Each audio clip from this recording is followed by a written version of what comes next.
Hey, coconuts. Yes, yes, I know. I've come to a new low, and to need to join in the whole media cycle and influencer blah blah blah kind of thing, just to get streams and get downloads and what have you, right? But okay, I know some of you guys have been asking me. You DM me about this whole NOC thing. What are my thoughts? Blah blah blah. I know it's not personal finance related, but I thought it's a good platform, based on what has already happened, to hone in on some of the communication lessons that we can all learn from. Because I'm sure by now you realize that in your personal finance journey, whether or not it's starting a family with your partner, whether is it starting a business, whether is it negotiating with your team and your boss, your whatever, there's a lot of communication involved, right? As much as all these theories, all these best practices, it's a lot about communicating and coming to alignment on all those jazz. So with that, I decided that yeah, I'm gonna go here, guys. I'm gonna go. I'm gonna come here and use some of what has happened with the NOC saga to extrapolate some communication lessons that we can all pick up on. Yeah. I don't know how to feel about this, but yes. Good morning, everyone. I welcome you to another day with the Financial Coconut. In our podcast, we'll be debunking financial myths, discovering best financial practices, and discussing financial strategies that fits our unique life. You get it. Ultimately empowering us to create a life we love while managing our finances well. And today we're gonna focus on communication lessons. Okay, just so happen that I'll be using some of the NOC examples of what is kind of happened out there, at least the known ones, to leverage on that to translate those communication lessons. Yes.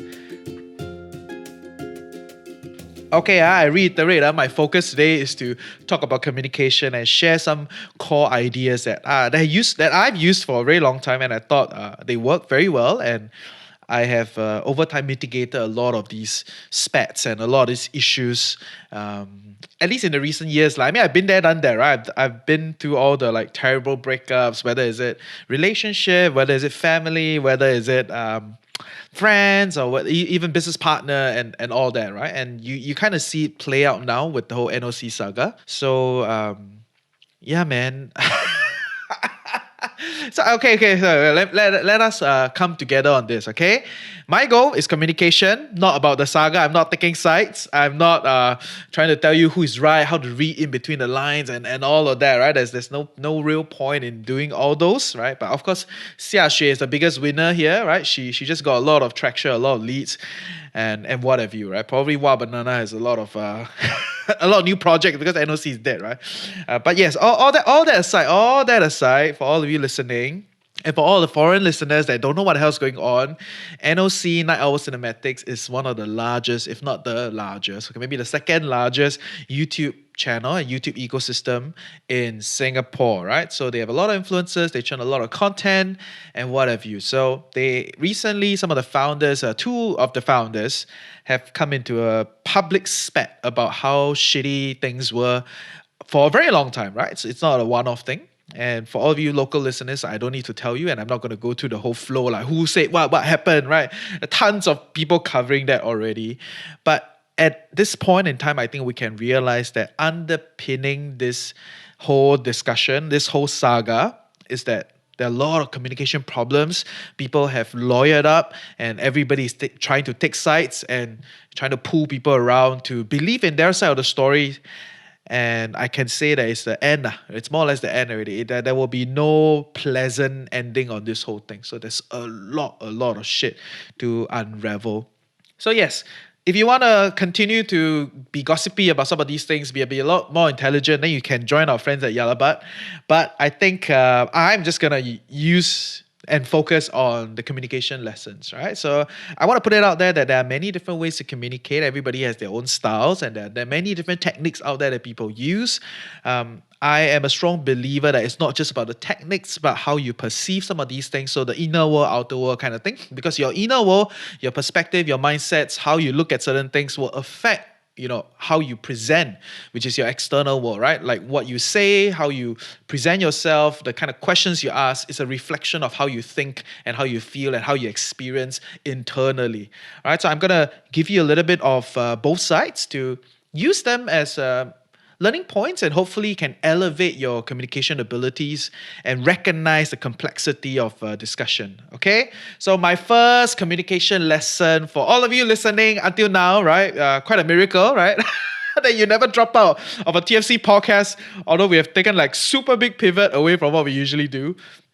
The first communication lesson that I think we all should vividly remember is that parameters are dynamic. Okay, what do I mean by parameters are dynamic?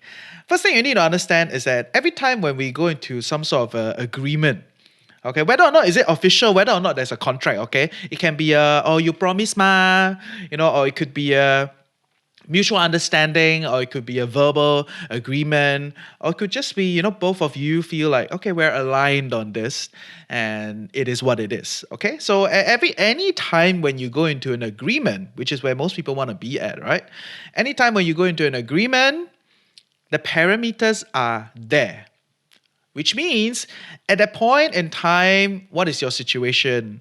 At that point in time, oh, you're doing fine, your work is good, your life is going fine, relationship is okay, you have built up all these goodwill with your friends and with your life partner, with the office, and all that jazz. Right? So all those are the parameters that are ongoing for you at that point in time. So given all the parameters, you decide that, okay, I'm going to start a business with my friend. Let's say, okay, we use the example, and we're going to start the business with my friend.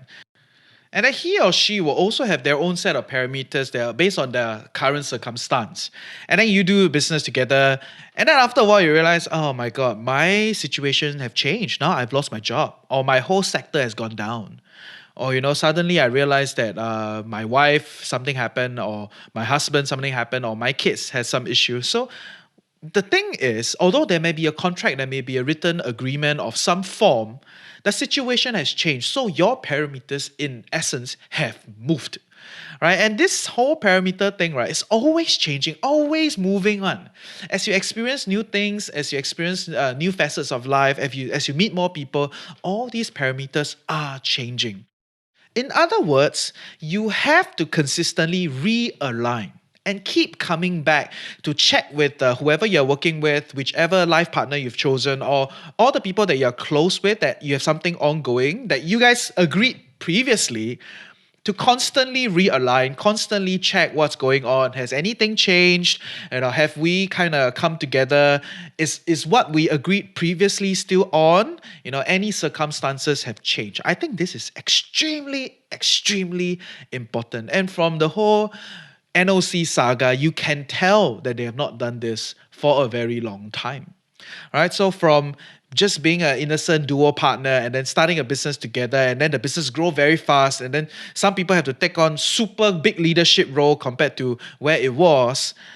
All these are changing circumstances, which is why entrepreneurs change and change and change so fast. Which is why you gotta be amazed with the founder-led company that can go listed, right? Because from an innocent or quote-unquote innocent entrepreneur that is in the startup space to grow all the way to become a CEO of a listed company, that is so much change ongoing again and again and again. But you don't need to do that. Even in your day-to-day life, things are changing, right? When you and your partner, when you first got together, you two still in school, innocent, oh, we just want companionship, and I think you're cute, we have a good time together. After that, then maybe the guys, they graduate later, the girls go out first. Singapore, right? The guys are slower in terms of graduation. The ladies go out first, and then ladies have a job. Now they are exposed to a whole different facet of life, a whole different facet of people out there. Parameters change. No longer uni kids anymore. So things are changing. And you gotta realign, right? You gotta come back and ask, what's going on? How are things happening? And all that. It's a consistent effort that you gotta keep realigning. And so some of my friends, they do it once a year. They have this kind of like once a year, we sit down and, as a partner, whether in life, in work, in business, we review.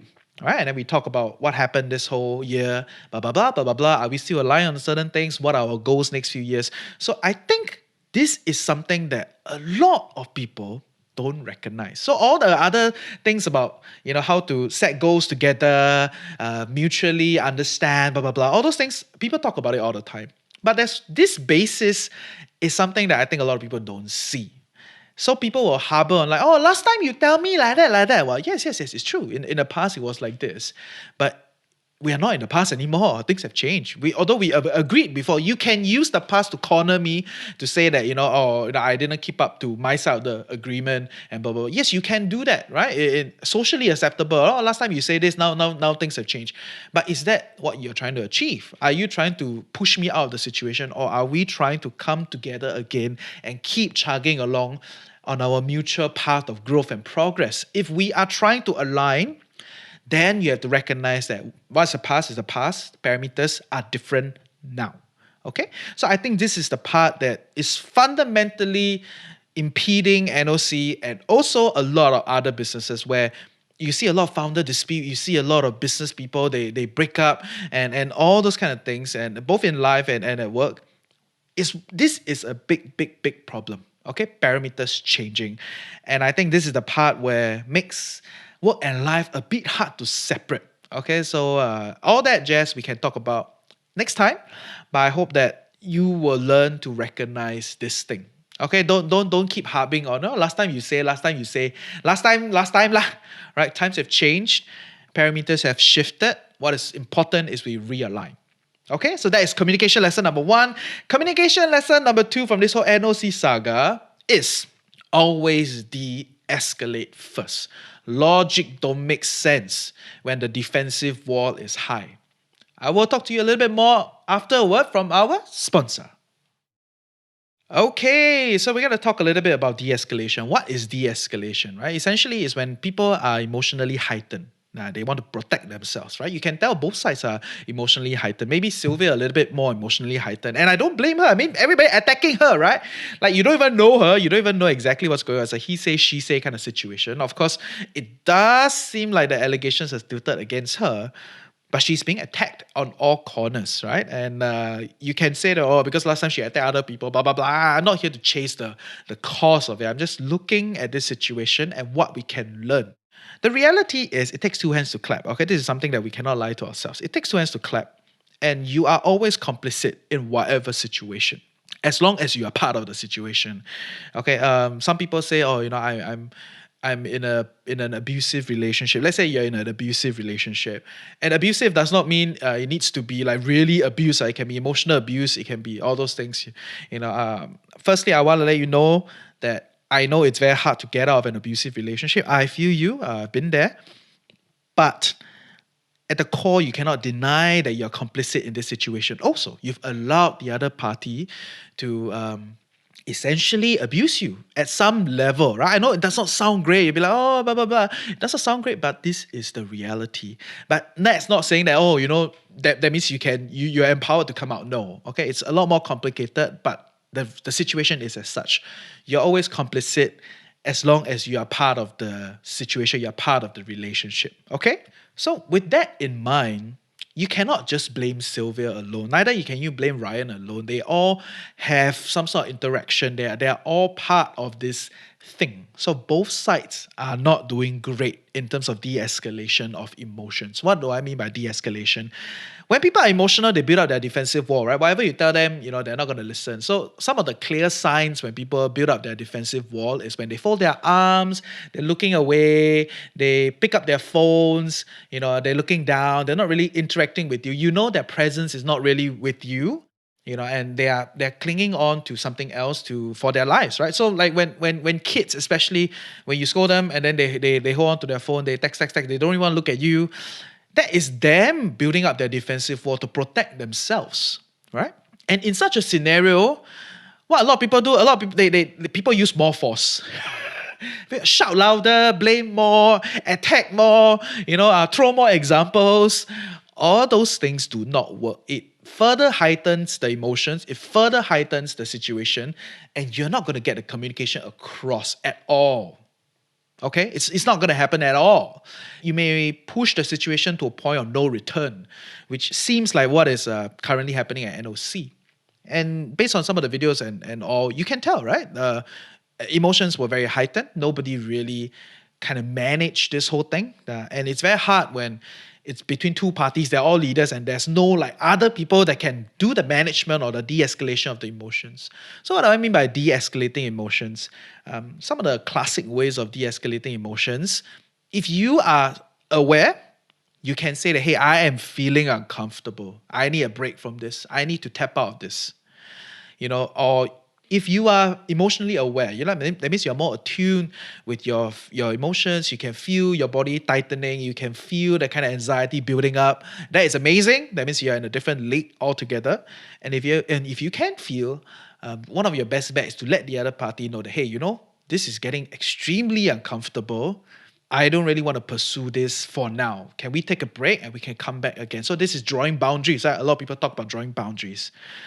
If you are the party that is emotionally more aware and the other party is becoming more emotionally heightened, in order to de-escalate, you can point out to the other party to say that, hey, I feel like you are emotionally heightened. I feel like you are feeling attacked, and I want to reassure you that I'm not attacking you personally. I'm just very irritated with the situation, and I'm sure you are too. Can we take a breather and work on this thing together? Like, we are on the same team, right? I want to make this work. Of course, if you're already in a situation that you don't want to make this work, right, then it becomes both sides attacking each other, like, which is currently what is happening, right? So if you're already in that situation, then you don't need to. You can stop the podcast. You don't need to be in any communication lessons. At the core, you want to make it work. You want to salvage the situation, or you want to go past the situation. You need to bring this down. So there are many techniques, and I've just shared with you a few, right? Letting the other party know is always the best bet to start. And once you de-escalate the emotions, everybody kind of, bring it down, be a little bit more chill about it. Then you can talk a little bit more. And sometimes this takes a few days. Right? Like, guys, I'm overwhelmed. I cannot handle anymore. I will reconvene with you in the 2 days. And then during that 2 days, you as an individual should go out and do your thing and heal and not drown in work and all that jazz. So you should take a break and go out and breathe and think about whatever the other party has said to you. So I think this is important. If you double down when people are heightened, it's going to break, it's going to hurt the other party, and we're going to reach a situation of no return. Anytime someone is escalated, let's say in your relationship with your partner, when you want to discuss about having a family, okay, let's say you want to have a family, right? And it gets very emotional because one side does not want to have a family at all, right? Which is quite common out there today. You cannot just force and say, oh, you don't have family, then you're not good, blah, blah, blah, blah. Are you robbing me of my rights? Although those are what you're really feeling. Yes, I get it. You are feeling that way. You're feeling like your partner is impeding your progress and all that. But all that attacking on the other side, it's not going to crack anything.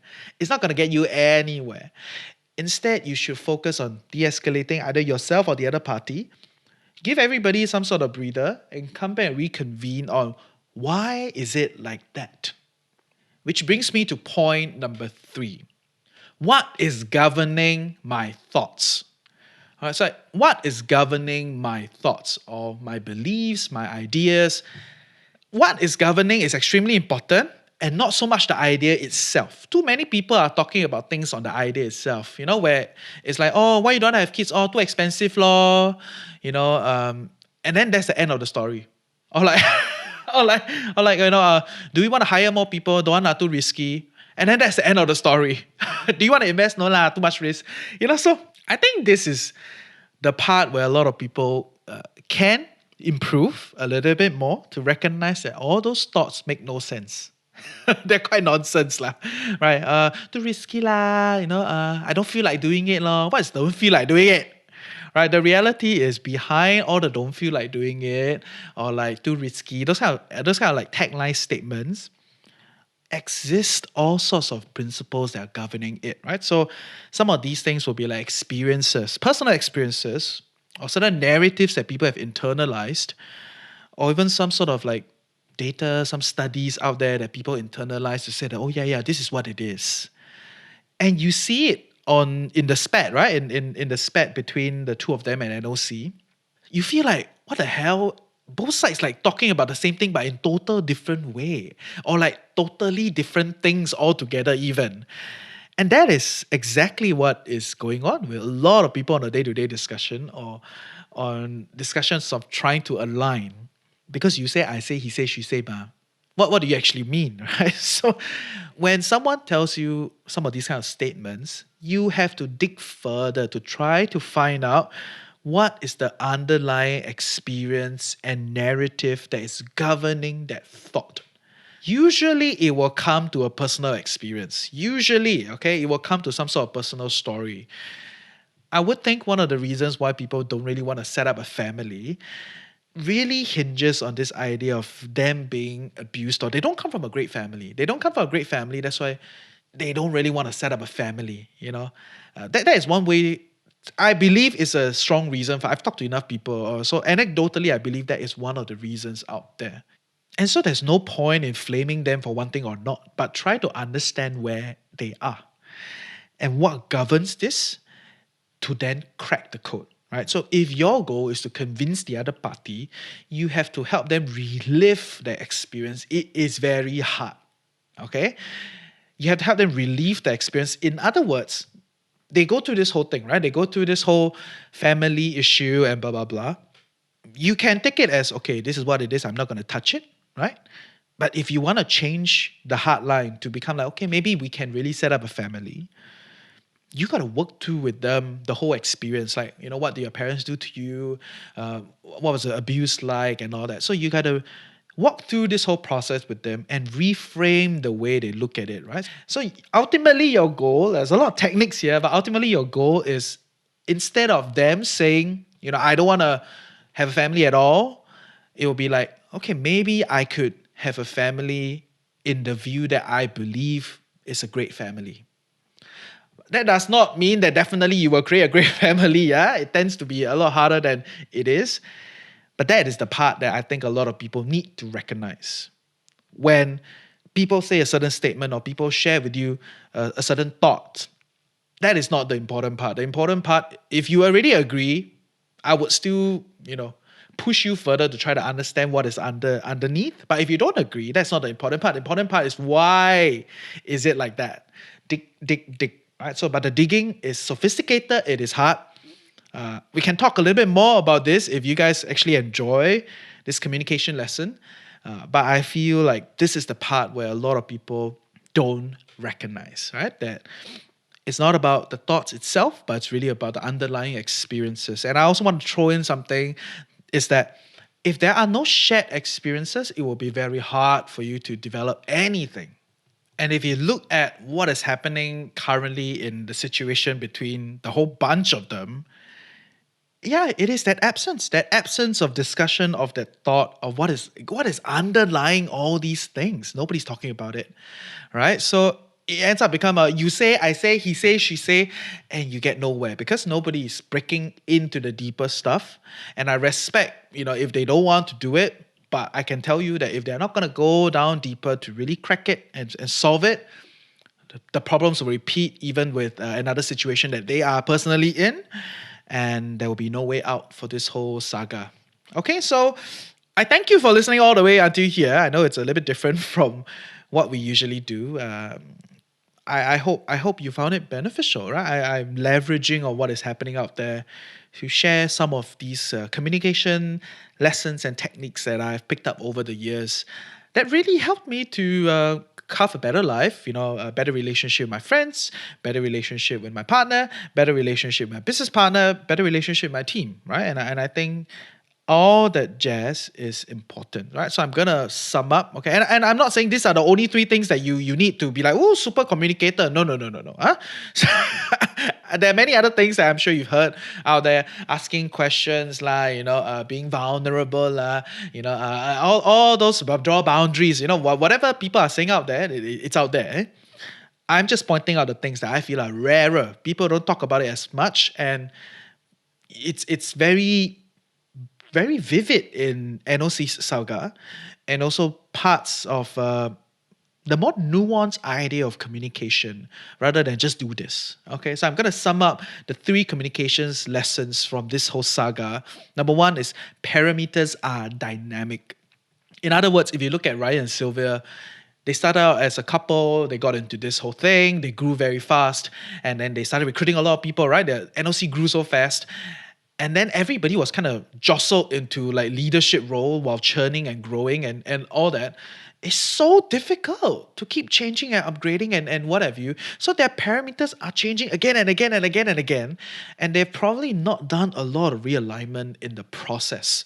So when they don't do that, it snowballs and problem exists, right? Which is what we see now. So recognize that parameters are dynamic and you got to check in with all the relationships that you care to keep realigning to recognize what is the new agreement that we can come together with. Although fundamentally you may have some sort of agreement, some sort of contract, and those things, I don't think people really want to change it, but you got to recognize all the other things that can be a little bit more fluid and you can realign so that everybody is cool again to work to the common goals.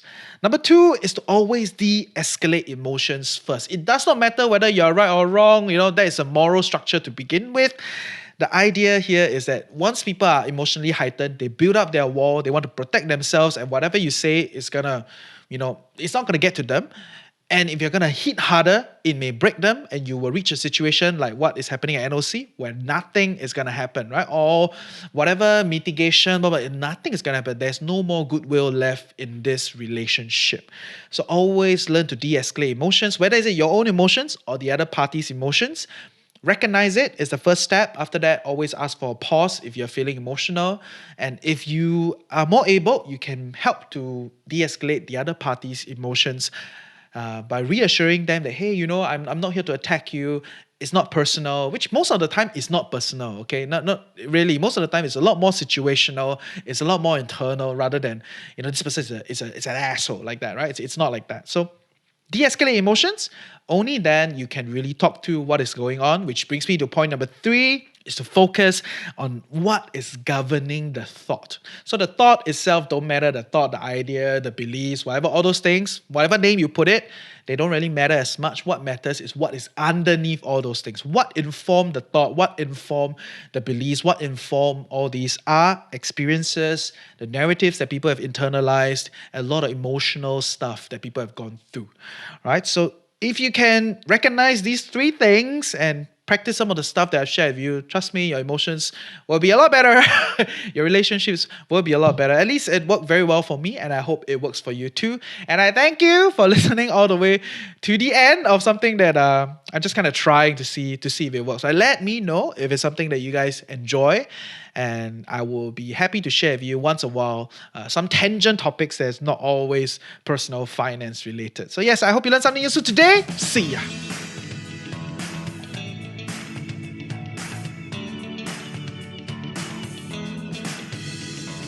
Hey, I hope you learned something useful today and truly appreciate that you took time off to better your life with the Financial Coconut.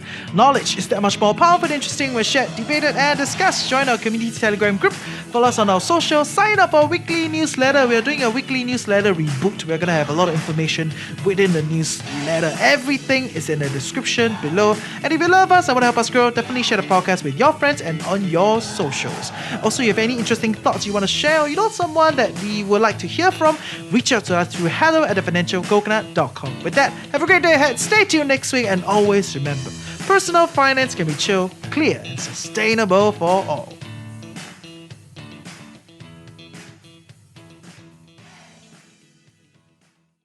Okay, so yeah, I hope you learn something fun. I hope you learn something useful. And once again, I'm saying I'm not here to. I'm definitely here to get clicks lah, for sure, right? So if you listen until now and you think I put in the effort, right, and share with your friends, put some good stuff out there, right? It's not always, it's just about spat on both ends. But at the core, I think communication is indeed very, very important. And a lot of experts that we talk to, whether it's financial planning or whether it's doing a business and all that, always talk about communication, right? How do you communicate? How do you communicate? How do you communicate? And when I ask them, I feel a lot of them never give me very good answers lah, right? But of course, I spend a lot of bandwidth trying to understand this. So I hope these things help you. Definitely, all your boundaries and all that they do add on. But these three are what I feel at the core really will elevate your whole communication abilities. And with that, let me know if you enjoy it. Let me know if you like it. Come to our Telegram group, talk to us, and whatever you share with your friends, give us 5 star. Okay. Yeah, it will really help the podcast a lot. All right. So with that, that's end for today. Next week, I think next week we're gonna resume originally planned content, which is what which is geo arbitrage and remote working. I think that's what it is. Right. So I'm gonna spend a few more weeks to talk about work, about future of the work life, and all those kind of stuff. Okay. So I hope you continue to have fun and learn some good things, and we will come back with you next week. See ya.